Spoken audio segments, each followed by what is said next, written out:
Heart blockage हो, cataract हो, glaucoma हो, किडनी स्टोन हो, गॉल ब्लैडर स्टोन हो, समय आ गया है अपना सर्जन खुद बनने का, क्योंकि हॉस्पिटल के दरवाजे आपके लिए बंद हो चुके हैं। तो क्या हम हाथ पे हाथ रख के इंतजार करें कब वो दरवाज़ा दोबारा खुलेगा, या फिर कहीं ऐसा ना हो तब तक वो पेशेंट की सांसें ही बंद हो जाए? क्या हम इसके बियॉन्ड भी कुछ कर सकते हैं? द आंसर इज यस, हम कर सकते हैं, बहुत कुछ कर सकते हैं, बहुत अच्छा कुछ कर सकते हैं। लेकिन आगे बढ़ने से पहले मैं एक अपडेट देना चाहूँगा अपने व्यूअर्स को। आपको तो पता ही है, पिछले 2 महीने से ज़्यादा वक्त हो गए मैं लगातार पेशेंट मांग रहा हूँ, कोरोना के पेशेंट जिन्हें मैं 3 स्टेप डाइट से ठीक करना चाहता हूँ। फाइनली मैं आपको बताना चाहूँगा कि मुझे कोरोना के पेशेंट मिल गए हैं, लेकिन भारत से नहीं, भारत की सरकार से नहीं, किसी और देश से। इसीलिए कॉन्फिडेंशियलिटी की वजह से इससे आगे मैं फिलहाल और डिटेल नहीं दे पाऊंगा। तो बात करते हैं आज के टॉपिक की, how to become your own surgeon. सबसे पहले मैं बात करता हूं हार्ट ब्लॉकेज, यानी कि कॉरोनरी आर्टरी डिजीज। इसका मतलब यह है कि वो ब्लड वेसल जो ब्लड सप्लाई करता है हार्ट के मसल को, उस ब्लड वेसल में कभी कभी ब्लॉकेज आ जाता है जिससे ब्लड फ्लो ठीक से नहीं हो पाता। इसीलिए ऐसे पेशेंट जब वो दौड़ते हैं या सीढ़ियाँ चढ़ते हैं या फिर हैवी कुछ उठाते हैं तो उनको दर्द होने लगता है, एंजाइना होता है, डिस्कम्फर्ट होता है।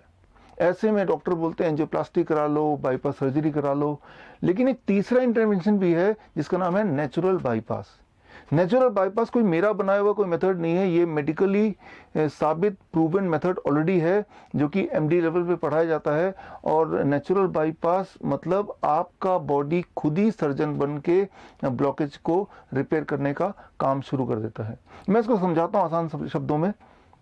जब आप कोई कार खरीदते हैं, कार में 4 पहिए होते हैं, 4 पहिए के साथ साथ एक 5वां पहिया भी मिलता है आपको, जिसे हम बोलते हैं स्टेपनी। उस वक्त तो उस पहिए का कोई काम नहीं होता, लेकिन वो जो मैन्युफैक्चरर है उसने वो पहिया इसलिए डाल दिया कि आपकी सफ़र में कहीं अगर कोई एक पहिया पंचर हो जाए तब आप उसे रिप्लेस कर देंगे विद स्टेपनी, ताकि वो जर्नी आगे तक चले, बीच में ही ना रुक जाए। ठीक उसी तरह से आपका और मेरा मैन्युफैक्चरर यानी कि भगवान ने जब हमें बनाया तो हमारे बॉडी में हजारों की तादाद में स्टेपनी डाल दी, जिसे हम बोल सकते हैं मेडिकल भाषा में कोलैटरल आर्टरीज, ताकि जिंदगी के सफर में कहीं अगर कोई एक ब्लॉकेज कहीं आ जाए तो वो जो स्टेपनी कोलैटरल आर्टरीज है, बॉडी उसे यूज करके आपकी जिंदगी की गाड़ी को आगे तक ले जाए। ये जो कोलैटरल आर्टरीज होते हैं वो बहुत ही छोटे होते हैं, माइक्रोस्कोप से वो आप देख सकते हैं। वो नेटवर्क की तरह पूरे बॉडी में है, अनयूज्ड लाइक द स्टेपनी। तो जब भी कभी ब्लॉकेज हो, चाहे वो हार्ट में हो या कहीं और भी हो, तो बॉडी अक्सर उस स्टेपनी को यूज कर लेता है। लेकिन बॉडी उस स्टेपनी को यानी कि कोलैटरल आर्टरीज को यूज तभी कर सकता है जब बॉडी के अंदर नाइट्रिक ऑक्साइड की प्रोडक्शन बढ़ जाए। नाइट्रिक ऑक्साइड की प्रोडक्शन को बढ़ाने के लिए बॉडी को खास तरह की न्यूट्रिशन की आवश्यकता है। उस न्यूट्रिशन के मिलते ही बॉडी अपना नाइट्रिक ऑक्साइड प्रोडक्शन इनहेंस कर देता है, जिससे कोलैटरल आर्टरीज के माध्यम से blood vessels which is a blood vessel, blood supply होता है to the heart, and heart starts functioning like before, पहले की तरह जब वो बहुत स्ट्रांग था। तो आपको क्या करना है, इसके लिए सिर्फ आपको करना है, you have to start with DIP diet phase 2। DIP diet phase 2 को अपनाना है। अब DIP डाइट फेज 2 क्या है, इसके लिए स्क्रीन पे दिए हुए लिंक में जाके आप वीडियो देख सकते हैं। ये वीडियो मैंने अभी रिसेंटली बनाया था, मेरे यूट्यूब चैनल में, फेसबुक में, टेलीग्राम में है, लेकिन हो सकता है कि यहाँ से डिलीट हो जाए। अगर डिलीट हो जाता है तो मेरे वेबसाइट vishwaroop.com/corona में जाके ये वीडियो देख सकते हैं। तो इस वीडियो को देखने से DIP डाइट क्या है और DIP डाइट फेज 2 क्या है वो आपको पता चल जाएगा। तो आपको सिर्फ इतना करना है कि DIP डाइट फेज 2 पे रहना है, और साथ में ग्रीन और रेड जूस, ग्रीन मतलब स्पिनच यानी कि पालक, और रेड मतलब टमाटर या चुकंदर, इनमें से कोई भी एक वेजिटेबल लेंगे घुमा फिरा के, और उसका करीब 200 से 250 ml जूस निकालेंगे, फ्रेश जूस, और उसको पीने में लगने चाहिए 10 से 15 मिनट। जब पेट भरा हो तब नहीं, जब पेट खाली हो, जैसे लंच से पहले या डिनर से पहले, ऐसे टाइम पे। और ऐसा अगर आप 1 महीने तक कर सकते हैं तो ऑन एवरेज मैंने देखा है कि इट टेक्स ओनली 1 मंथ, और उसके अंदर ही ब्लॉकेज ऑलमोस्ट चला जाता है। अच्छा, कैसे पता चलेगा ब्लॉकेज चला गया? बड़ा ही सिंपल है। अगर वही वाली एक्टिविटी जिसके करने से आपके एंजाइना होता था यानी कि पेन, अब अगर उसी एक्टिविटी से पेन नहीं हो रहा है, इसका मतलब आइदर ब्लॉकेज बहुत छोटा हो चुका है या गायब हो चुका है। जब आपको आराम मिल जाए, जब पेन गायब हो जाए, उसके बाद फेज 2 डीआईपी डाइट की जगह अगर आप चाहे तो स्टैंडर्ड डीआईपी डाइट पे ही रह सकते हैं for rest of the life. Number 1। Number 2, जो ग्रीन एंड रेड जूस है उसका काम खत्म हो चुका है, अगर आप चाहें तो उसको डिसकंटिन्यू भी कर सकते हैं। तो लेकिन डीआईपी डाइट में रहना ज़रूरी है ताकि इस तरह के प्रॉब्लम दोबारा कभी ना हो, दोबारा ब्लॉकेज हो ही ना। ये तो ही हार्ट की बात। अब करते हैं कैटरैक्ट की बात, ग्लूकोमा की बात, या फिर कई सारे लोग हैं जिनके मोटे मोटे चश्मे लगे हैं, वो चश्मों से छुटकारा पाना चाहते हैं, उनकी बात। बहुत ही सिंपल है आपके लिए, आपको भी डीआईपी डाइट फेज 2 में रहना है। It takes about 3 months time, 3 महीना ऑन एवरेज लगता है फॉर कैटरैक्ट, ग्लूकोमा या चश्मे से मुक्ति पाने के लिए। DIP diet phase 2 plus shoulder, neck and I rotation exercise every day for 15 to 20 minutes. अब ये shoulder, neck and I rotation exercise क्या होता है जानने के लिए आप स्क्रीन पे दिए हुए उस लिंक में जाके मेरे वीडियो को देखेंगे, जो कुछ साल पहले मैंने बनाया था। मेरे यूट्यूब चैनल में है, मेरे फेसबुक में भी है। और इस वीडियो को देख के, वो एक्सरसाइज सीख के आप उसको अपनाएंगे हर दिन 15 से 20 मिनट कभी भी इसको करेंगे, and it takes on average about 3 months time. और आप देखेंगे कि कैटरैक्ट वाली प्रॉब्लम, ग्लूकोमा वाली प्रॉब्लम ऑलमोस्ट चली जाएगी। और अगर पूरी तरह चली जाती है तो वो एक्सरसाइज करना डिसकंटिन्यू भी कर सकते हैं, और डीआईपी डाइट फेज 2 की जगह आप स्टैंडर्ड डीआईपी डाइट में रहेंगे for rest of the life, ताकि इस तरह की प्रॉब्लम दोबारा ना हो। And finally kidney stone and gall bladder stone. अब देखिए इसमें 2 पार्ट हैं। एक तो है एक्यूट, मतलब अचानक से पेन आना, मतलब स्टोन अटैक।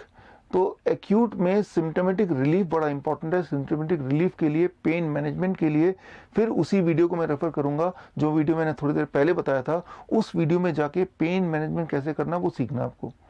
उससे इमीडिएट रिलीफ तो पेशेंट को मिल जाएगा, लेकिन अब इंपॉर्टेंट बात है वो स्टोन को डिसॉल्व करना। स्टोन को डिसॉल्व करने के लिए फिर वही idea, DIP diet phase 2 for 3 to 6 months. अब 3 महीना लगेगा या 4 महीने लगेगा या 6 महीना लगेगा, या हो सकता है उससे थोड़ा और ज़्यादा टाइम भी लगे, डिपेंड ऑन कि वो स्टोन का साइज कितना है, वो कितने सारे स्टोन हैं। लेकिन एक इंपॉर्टेंट बात यह है कि डीआईपी डाइट फेज 2 स्टार्ट करते ही आप देखेंगे कि विद इन फ्यू डेज अब जो फ्रीक्वेंसी ऑफ अटैक कम हो जाएगा और जो पेन की इंटेंसिटी वो भी कम हो जाएगी। लेकिन ये तो हुई एक बात, लेकिन साथ में आपको ऐड करना है कुल्थी का दाल का पानी। कुल्थी का दाल क्या होता है, इसे कहते हैं इंग्लिश में हॉर्स ग्राम।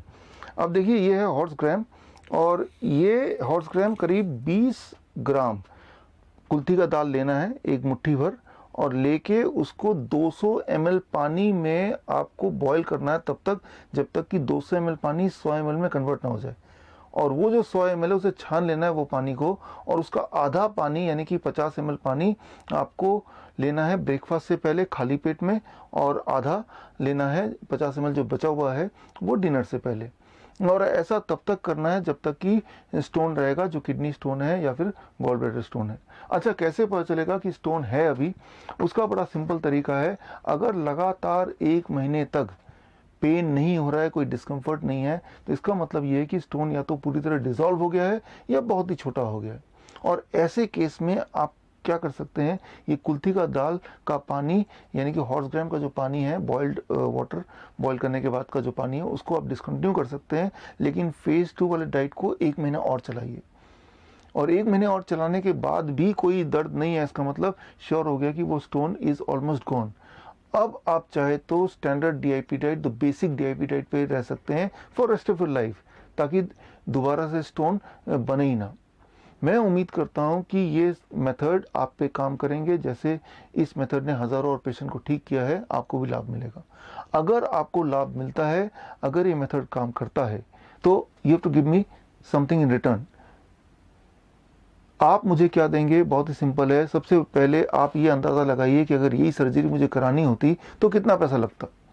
मान लो हार्ट सर्जरी करानी होती तो 5 लाख रुपए लगता, उसको आधा कर लीजिए, 2.5 लाख। 2.5 लाख तो खुद को दे दीजिए, आफ्टर ऑल आपने मेहनत की है, आप ही सर्जन हैं तो आपकी फीस मिल गई आपको। बाकी जो 2.5 लाख है वो अपने आसपास जो गरीब लोग हैं उनमें बांट दीजिए। वो लोग जो रोज कमाते हैं और रोज खाते हैं, पिछले 50 दिन से ना तो कमाया, शायद खाया भी नहीं होगा, काफ़ी लोग तो मर ही चुके होंगे, उनको सख्त ज़रूरत है आपकी।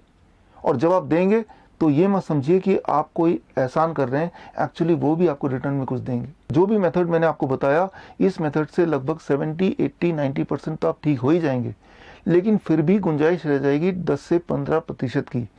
वो गुंजाइश को पूरा करेंगे वो लोग दुआएं देके, उनकी दुआएं ज़रूर काम करेगी, आप ज़रूर दोबारा हेल्दी हो जाएंगे। एक दिन हम ज़रूर मिलेंगे। मैं doctor Biswaroop Roy Chowdhury, all the best, thank you, जय हिंद।